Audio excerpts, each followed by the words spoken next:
Virgile Blunven, je suis éleveur de porcs à Plabennec dans le Finistère et je suis installé dans cette production depuis le 1er janvier 2018. J'ai repris la ferme familiale qui était en conventionnel et en porc depuis les années 70. J'élève 30 truies et j'ai aussi 2 verras pour la reproduction. Je produis 350 porcs dans l'année et je vends dans 2 circuits de distribution différents. J'ai choisi de m'installer en bio pour la protection de l'environnement et ensuite pour des raisons de bien-être au travail pour moi mais aussi pour les animaux, à savoir moins d'odeur, des bâtiments ouverts, des conditions d'hébergement pour les cochons qui sont aussi beaucoup plus agréables. Pour me former sur le porc bio, j'ai fait des formations de la Chambre d'agriculture de Bretagne et aussi pour l'alimentation et ces questions-là, je me suis pas mal tourné vers les technico-commerciaux, différents fournisseurs, notamment aussi le conseiller de ma coopérative, Bretagne Viande Bio. Et en compilant un peu toutes ces informations, j'ai monté mon système. Mais le plus important, ça a été aussi d'aller voir les fermes, de voir les éleveurs, d'échanger pour vraiment se faire une idée, parce que la filière bio en porc n'est pas standardisée, donc il existe beaucoup de façons différentes d'aborder les sujets. On se réfère toujours au cahier de lecture et au guide de lecture européen quand il s'agit de concevoir quelque chose. Il faut qu'on respecte les normes, mais il y a beaucoup d'interprétations possibles. Pour mon installation, j'ai dû faire des travaux, effectivement. Premièrement, on a commencé par construire 2 hangars pour remplacer les charpentes existantes qui étaient en train de s'effondrer. C'était du porc sur paille déjà. Hangars sous lesquels j'ai d'abord construit une maternité et une gestante sur un modèle, la gestante sur le modèle de mon grand-père qui était déjà en porc sur paille et qui avait un système qui marchait très bien. J'ai simplement rajouté les courettes. Pour la maternité, j'ai fait une maternité à peu de frais dans l'attente parce qu'il y avait de l'incertitude sur les nouvelles normes en bio en 2021. Et ensuite, j'ai fait l'engraissement sur un modèle, un compromis entre les fermes différentes que j'ai visitées. J'ai visité beaucoup de fermes pour faire des travaux. Donc pour moi, l'ensemble de mes bâtiments sont conçus avec un système de courettes extérieure, en tout cas non abritée, et une niche à l'intérieur, une zone vraiment chaude et sèche pour les animaux. Et ensuite j'ai construit une fabrique d'aliments et des stockages en silo, du post-sevrage aussi que j'ai essayé de rénover pour mettre aux normes.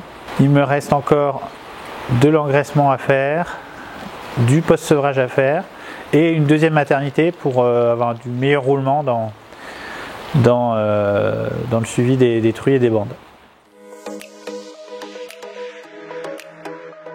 Mon système du coup qui est basé sur un faible investissement n'a pas permis de faire d'autres investissements que rénover les bâtiments. Ce qui fait que j'ai très peu de mécanisation.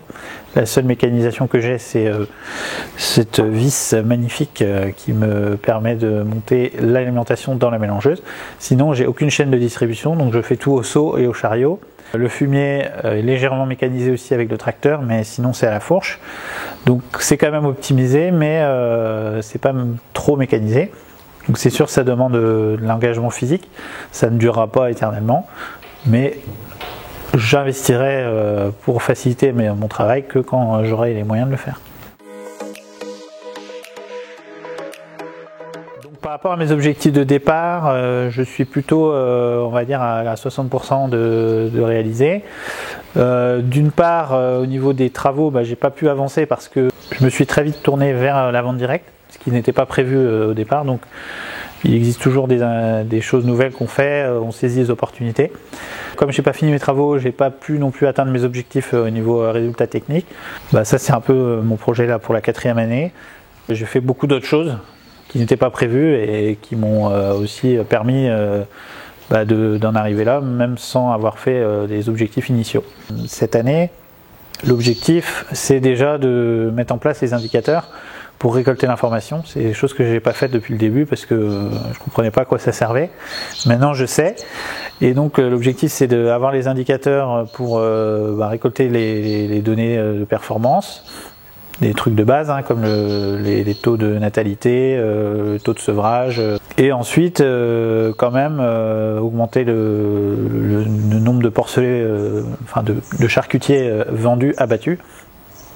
Donc aujourd'hui je vais arriver à 300, 350. Si je pouvais faire 400 l'année prochaine, ce serait bien. Si c'était à refaire, je prendrais plus le temps de planifier les travaux et je compterais plus sur moi-même et moins sur l'ensemble des gens à qui on peut avoir affaire quand on s'installe, parce que au fond les partenaires ont tous un avis sur ce qu'il faut faire, ce qu'on doit faire, mais à la fin la décision m'appartient. Et il ne faut pas prendre des décisions qu'on n'assume pas derrière ou qu'on n'est pas capable d'assumer. Là où moi je suis content de mon installation, c'est que finalement j'ai assez peu investi. Et je suis content aujourd'hui parce que je suis moins pris aussi à la gorge quand il s'agit de modifier le système ou changer de stratégie. Alors l'erreur principale, ça a été de penser que j'allais pouvoir tout faire en un an. En réalité, planifier une installation, ça se fait sur plusieurs années. C'est très difficile à concevoir à l'avance. Bon, ce qui est sûr, c'est que je travaille tout le temps. Je suis assez content de mon truc. Enfin, pour l'instant, de toute façon, c'est le démarrage. Ça me fait pas mal de travailler. Pour un jeune qui veut s'installer, je conseille toujours déjà d'avoir de l'aide à disposition à proximité. Je pense qu'aujourd'hui, il ne faut pas s'installer si on est seul dans un environnement. Parce qu'en réalité, on a beau concevoir des fermes pour une personne ou soi-même, il y a toujours des moments où on est amené à devoir être à deux. Pour le porc bio, je pense qu'il y a de la place. Il y a toujours les problématiques de marché. Aujourd'hui, en 2020-2021, il y a de l'incertitude sur les débouchés, mais en circuit court, il n'y a aucun souci, il y a de la place. De toute façon, il faut que demain l'ensemble de l'agriculture soit bio, c'est-à-dire il faut qu'il n'y ait plus une pollution dans l'eau, il faut qu'il n'y ait plus une pollution dans les sols. Donc plus il y aura d'un jeunes installés en bio, mieux ce sera, et on gérera comme il faut les crises pour que tout le monde ait sa place.